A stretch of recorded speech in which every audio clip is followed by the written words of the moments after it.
Okay, good morning! Ayan, maulan na umaga po sa ating lahat. Ayan, andito tayo ngayon. Nagbabalik tayo dito sa ating garden dahil meron po tayo nga harvestin. Dahil balak ko ngayon, dahil umuulan, magsisigang po ako ngayon. Kailangan natin ng sabaw dahil malamig ang panahon. Ayan, ang ating mga tanim dyan. Tuwang-tuwa sila sa ulan. Yan, napakalago po ng ating mga tanim. So ayan, kukuha tayo ngayon ng mag-harvest tayo ulit sa ating mga naitanim na mga labanos. Ayan, ang ating labanos doon, no? Ayan, ito po yung aking mga pichay nung nakaraan na maliliit pa lang sila. So ngayon, ayan, malalaki na. And today, ayan, ang ating harvestin muna ay yung ating mga natirang mga labanos. So nung nakaraan, nagtanim tayo ng mga labanos at nag-harvest. At so ngayon, ayan, mag-harvest tayo ulit. Nung nakaraan, nakapag-harvest na tayo dito ng ating mga labanos. Ngayon, mag-harvest tayo ulit kasi magsisigang ako. Dahil umuulan, nakita nyo ba yan? Umuulan. Ayan, oh, umuulan. Ayan, umaambon-ambon. Kanina ang lakas ng ulan. Ayan, ito ngayon ay medyo palakas na. O yan, o, nakita nyo, lumalakas na yung ulan. So ngayon, mag-harvest na muna tayo ng ating mga labanos. Ayan, ito yung ating harvestin. And then magsisigang tayo. Ayan, wow, ang ating labanos. Ayan. Yung ating mga na-harvest na nakaraan dito, may na-harvest na tayo dito. Yung mas malalaki na mga laman. So ngayon, yung ating ha-harvestin, malalaki rin naman. Ayan, tama lang sa ating pang-ulam. Ayan, wow, napakaganda. Ayan. Ayan, umuulan na. Kaya kailangan na natin mamitas. Ayan, wow. Ayan ang ating labanos. Ay, langanin pa po pitasin yung iba. So itong ating pinitas today ay mga 3 lang. Ayan, no. Pero malalaki na yan. Yung nandito na iwan, ayan, no, medyo maliliit pa.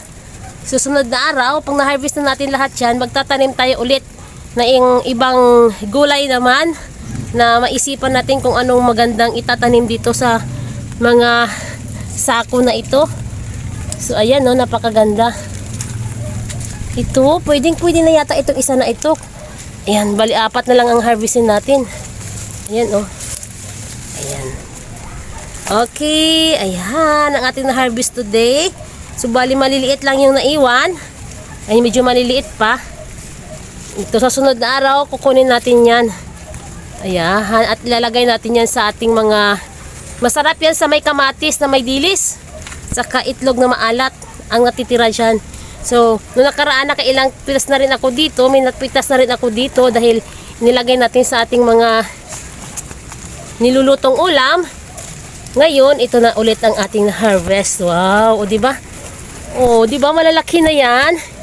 Kahit pa paano nakapag-harvest tayo. Ayun, ang tambok po ng ating ibang variety po yung aking napili na labanos. Ito po yung pabilog. Yan, iba-iba kasi ang variety ng labanos. Meron siyang yung nakaraan, yung sa aking naitanim, pahaba siya. So ito naman ay patambok ang kanyang laman. So ito ay parang pabilog. Ayan. Ayan, umuulan na. Lakas na ng ulan. Ayan, oh, ang ating napitas today. Ayan. Sus, napakalakas na ng lumalakas na yung ulan. Babasa-basa na yung ating kamera. Ayan, okay, tara na. At tayo bababa na. At tayo ay magluluto na po ng ating sinigang today. Dahil umuulan, masarap po ngayon ang sinabawang pork na sinigang ang ating lulutuin today. Ayan. Okay, ayan ang ating mga tanim dyan. Oh. Bagong-bago lang yan. Sili, labuyo po yan. Ibang variety na naman ito ng sili ang aking itinanim. So ngayon, ayan. Tara na. At tayo ay bababa na.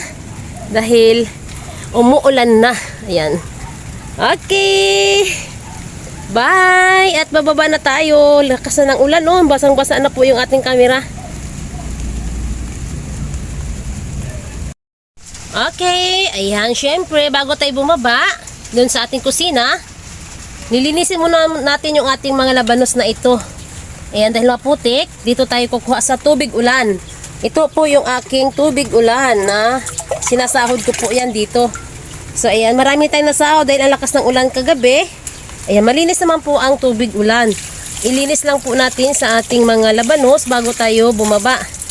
Ayan. Ayan, ganyan aking mga... Ayan, wala tayong maghawak ng kamera. So, ayan, ganyan lang po ang ginagawa ko dito. Bago ako bumaba, nililinis ko muna yung ating mga gulay. Dito lang po ako kumukuha sa aking tubig ulan. Ayan, dito po yung sa ating drum. Dito yung ating mga garden. Ayan, garden natin dito. So, may mga tubig po ako dito. Ang aking mga pandilig ay ang aking tubig na nasa drum. Hindi ko po masyadong napuno dahil noong nakaraan, madami po itong tubig dito. So, nilinis ko. Ayan, ito na lang po ang naiwan kagabi.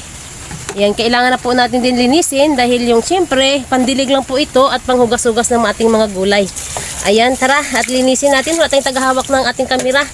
And bababa na rin tayo doon pagkatapos natin linisin yung ating mga fresh na mga labanos. Ayan, okay. And punta na tayo doon sa kusina pagkatapos natin ito linisin. Okay, bago tayo bumaba, meron tayong napitas na hinog na dragon fruits. Dahil yung ating dragon fruits, ayan, may mga hinog po dito. Silipin natin yung nandun. Ayan ang ating harvest today. Ayan, dragon fruits. Ayun, nandun. May dragon fruits pa doon, no? Hindi natin napitas dahil medyo green pa. So, ito ngayon ang napitas natin kasi na nakarang araw, diba, namitas tayo. So ngayon, ayan, may nahinog na naman tayo ulit na dragon fruits. Ayan, at may napitas pa tayo, may makakain na naman tayo na dragon fruits. Sa sunod na araw, yung iba doon na medyo green-green pa, saka pa natin sila pipitasin. Okay, tara na at bababa na tayo. Kanina pa tayo nagkasabing bababa tayo dahil umuulan na. Tara at bababa na tayo magluluto na dahil napadaan tayo dito sa dragon fruits. May nakita tayong hinog. Okay, ayan, nandito na tayo sa ating kusina. Ayan, ang ating napitas today. Wow! Ayan, ang ating mga dahon, ng ating mga labanos. Kukunin po natin yung mga talbos. Yan po yung ating ilalagay sa ating sinigang. Ang masarap na talbos ng labanos. Masarap po yan. Ilalagay natin yan sa sinigang. Itong malambot na ito, yung mga nandito na mga talbos, ayan, masarap po iya ilagay sa ating sinigang. At saka yung ating labanos para sa ating sinigang na pork today. Ayan. Okay, tara at magluluto na tayo. Hihimayin muna natin, babalatan muna natin yung ating mga labanos para ready na tayo magluto ng ating mga ilulutong sinigang na pork. Ayan. Wow! Yummy! Ang ating insaladang labanos. Ayan. Ito na po yung ating na-harvest kanina na mga labanos. So, yung ibang labanos, ayan, isisigang po natin yun habang nagpapakulo pa tayo at nagpapalambot pa tayo sa ating karne na pangsinigang. Ayan, inuna ko pong ni-slice itong ating insaladang labanos. Wow, grabe, ang sarap nito. So, dahil kulang po yung ating labanos, nag-harvest pa po ako ng 2 piraso para sa ating insalada. Ayan, nagdagdag tayo para meron tayong pang-insaladang labanos na may dilis. Ayan. Okay, tara. At tayo ay magluluto na ng ating sinigang na pork dahil natapos na nating timplahin itong ating insalada. Tara, at magluluto na tayo ng ating sinigang. Okay, ayan ang ating sinigang. Yan po yung ating sinigang na pork. So, ilalagay na po natin yung ating napitas na pangalawang pitas. Harvest natin ang ating mga labanos. Ito na po yung ating mga labanos. Wow! Napaka-bless po talaga natin pag tayo ay laging nakakapag-tanim ng mga gulay dahil mayroon po tayong malilibre. Libre na tayo sa ating gulay. So, ayan. At isusunod na rin po natin yung ating napitas na rin na mga okra. Ayan, sabay-sabay na po sila dahil po yan ay mabilis lang po lumambot yung ating mga gulay na yan. Ayan, ang ating sinigang na pork. At saka, siyempre, hindi po natin talaga kalimutan at huwag natin itapon yung ating mga dahon ng ating mga labanos. Ito na po yung ating mga dahon ng labanos. Ayan. Ayan, masarap po siya ilagay sa sinigang ang mga dahon ng ating mga labanos. Ayan, okay. Pag yan po ay kumulo na, maluluto na po yung ating gulay. At tayo po ay kakain na sa ating mga na-harvest today na mga gulay sa ating rooftop garden. Ayan. Okay. Ayan, dahil matatapos na yung ating pagluluto, ito na po yung ating sinigang na pork sa ating hinarvest na labanos at saka okra at syempre yung ating dahon ng ating labanos. Ayan. Okay, ayan. At tayo magtatapos na dahil kainan na. Nagtatakam na tayo, nagugutom na tayo. Okay, ayan. Thank you sa inyong lahat sa walang sawang panonood sa aking mga vlog. Please subscribe my channel, Inday Names Rooftop Garden. Bye!